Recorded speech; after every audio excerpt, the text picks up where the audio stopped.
for some time that the legacy media is crumbling. And, whether it's newspapers or ratings for network news, cable news, or local television news, it is crumbling, absolutely.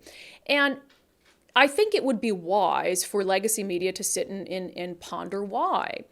Except whenever I see stories about, what are we going to do to save legacy media, to stop news outlets from fading into oblivion, it never centers around the reason why those news outlets aren't doing well to begin with. It looks at, how can we better fund them? Can they be funded through philanthropy? And the whole move to putting things behind a paywall, for instance. There was this opinion piece in the Los Angeles Times, the headline, "How Weakened Local Journalism Created Space for the Culture Wars." It reads, "The implications for democracy are beyond debate. Social scientists who study the issue have demonstrated clearly that less local journalism results in higher levels of corruption, undermines political competition, and reduces citizen engagement. Making matters worse, the vacuum created by the absence of local news is often filled by the national culture wars." And look, I agree. I agree that less local news is bad. I agree that disappearing hyper-local outlets, newspapers, fewer options is bad. I also agree that the decline in local media options has given way to the culture wars. It's given way to people who are coming in to fill the gap. Now, we are an offering that is coming in to fill the gap. I left legacy media to do this job. And we talk about the culture wars. Now, I hope that we talk about it in a way that's not stirring hatred and misinformation. We certainly try to do that. But I agree that it is a bad thing on the whole to have fewer media options for Americans, 100%. What I don't agree with, and in this Los Angeles Times article, is, again, the way they're going about thinking about it. In the article, they talk about, maybe privately rich people in philanthropy need to contribute to make sure there aren't news islands, etc. But when you're just looking at how to fund these legacy outlets, when they're crumbling, when they don't have the readership, when people don't want to pay for them to get behind a paywall, when the ratings are crumbling and so they're not getting as many advertisers, you're looking at the wrong thing.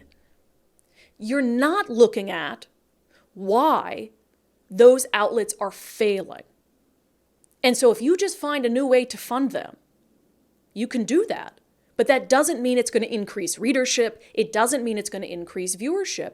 And I pulled a couple articles that are just from the last, few weeks that really should have them better thinking about why this happened to media in the first place. For instance, if you want to know why is local media crumbling, why is legacy media crumbling, I'll show you the front page of the Seattle Times. The day that Ina Kwan, a pregnant woman, was gunned down in broad daylight in Seattle. The front page of the Seattle Times, the top story, was about a $28 hamburger on the day that Ina Kwan was killed. And you wonder why you're not getting as much revenue as you once did. I'll point to an article in the San Francisco Chronicle that shows another problem with the legacy media, that they are obsessed with planting seeds of division where no division exists. The San Francisco Chronicle article comparing hatred of cyclists to racism and homophobia. No one wants to be spoon-fed division. It's absurd, and you wonder why people don't want to subscribe to your newspapers. When it comes to network news, seeing their ratings absolutely tank.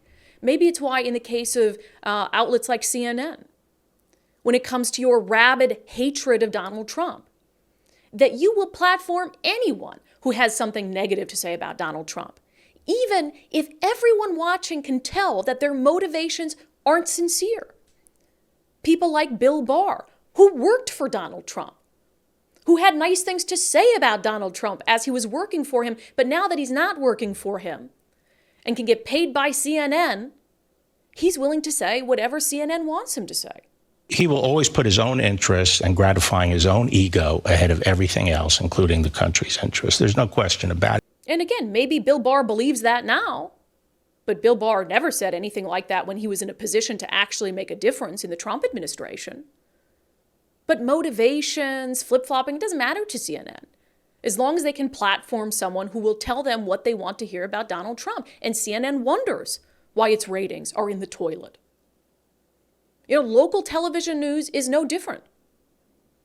How many times have we talked about the fact that gas prices are way up because of the carbon tax that Governor Inslee and Democrats passed? This was common sense, that if you pass a carbon tax, the cost of that is going to be passed along to consumers at the gas pump. It's not only going to raise the cost of gas, but it's going to raise the cost of everything else we buy that is brought to us on trucks that rely on gas to get there. Yet our friend Todd Myers over at the Washington Policy Center, he reminded us of how the media covered this issue back when he was warning people what would happen before the carbon gas tax was passed. I call it a carbon gas tax because, let's be honest, that's what it is. This is an article from Krem 2, which is owned by Tegna, which has a unit called Verify, where they say that they're out there verifying what's true and what's false for you, the news consumer.